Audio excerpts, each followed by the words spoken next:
When it comes to beauty, we all have our own little tips and tricks we've learned along the way, whether it's from family members or friends or from the World Wide Web. And I thought I'd share my favorite beauty tricks with you today. I'm Juli Bauer Roth, the food, fitness, and lifestyle blogger behind PaleOMG. Welcome to my channel. I'm here to share my favorite food, workout, and wellness tips to help you live your best damn life. And today we're talking beauty tricks.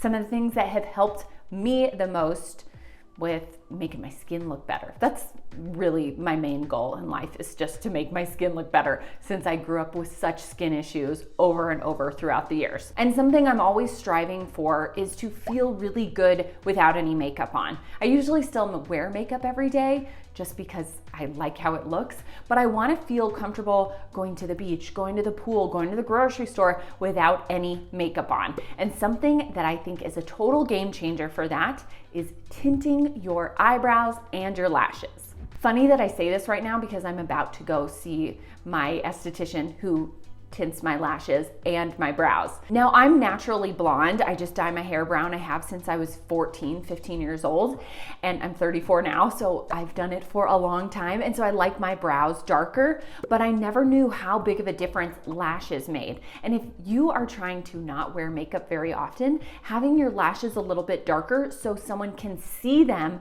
really makes your eyes pop so much more. Now, you need someone who is a professional at this. Don't try to tint your own lashes at home.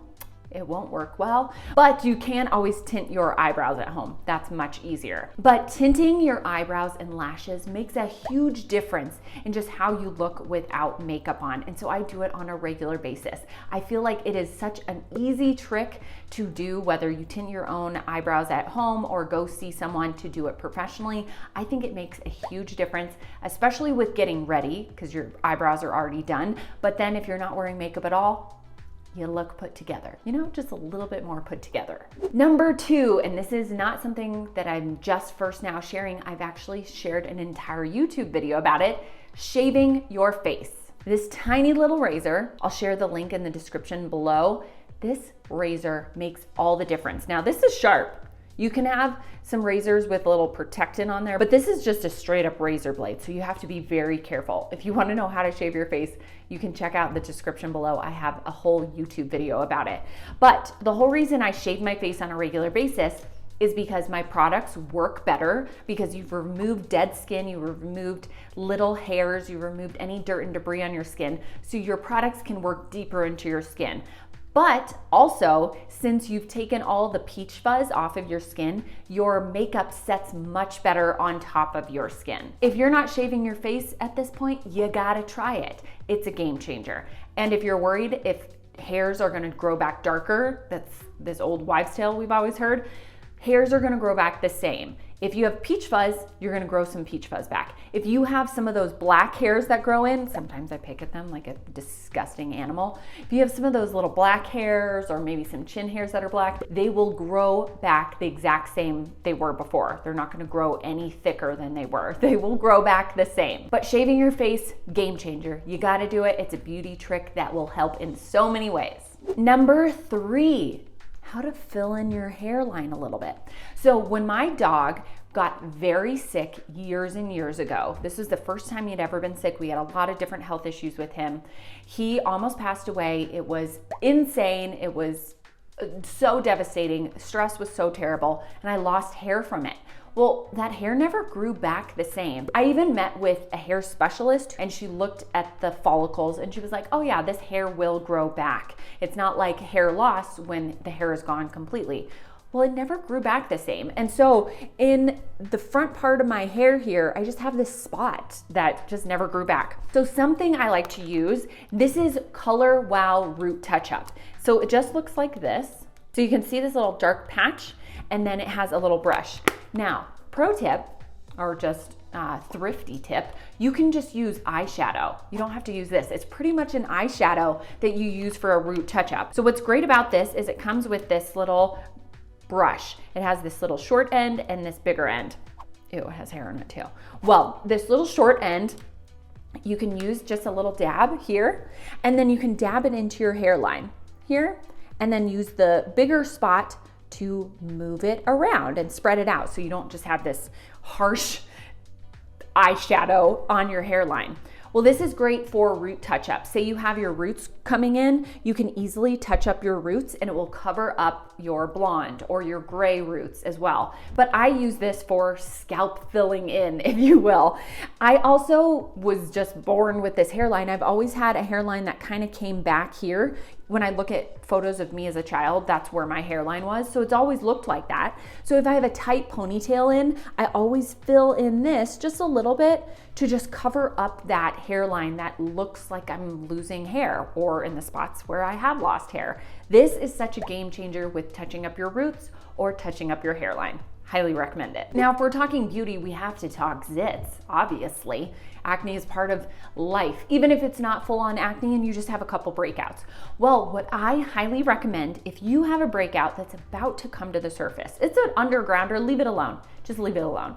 But you don't want to just pop it and then spread the bacteria. So what I recommend is using a lancet. This comes in a box full like 150. I've had some for over a year now. Now it's just a tiny little needle that you can use to poke your finger. Say you're drawing your blood for a glucose test. I used these when I was doing a glucose test when I was pregnant.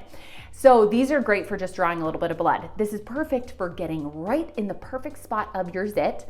You can poke a little hole in your zit where the whitehead is about to form.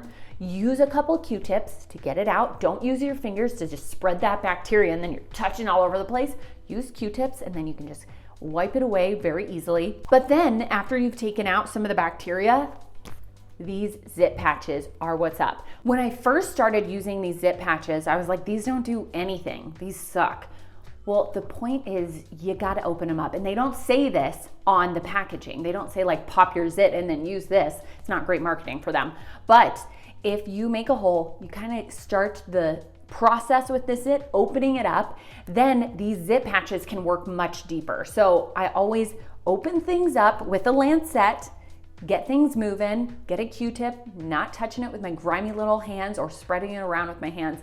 And then I put a zit patch on top to help pull out any other bacteria that's left behind in the zit itself. So a lancet, game changer, but on top of it, a zit patch. You gotta use the zit patch. And since we are on the topic of zits, or just spots in general. So after you have a zit, obviously it leaves behind a brown mark, or say you have some sunspots going on, maybe left behind after a vacation. I found this through one of my blogging friends, Cupcakes OMG.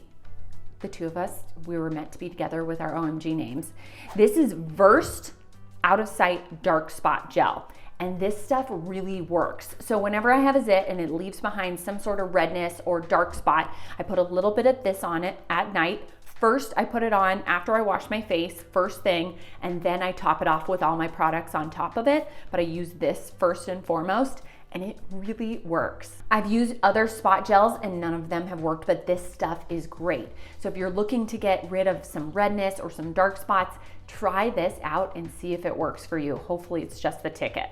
So we talked about ways to look better without any makeup on, looking more natural without doing anything. We talked about the hairline. Who knew hairline would be an important thing until you start losing hair or your hairline's just a little funky.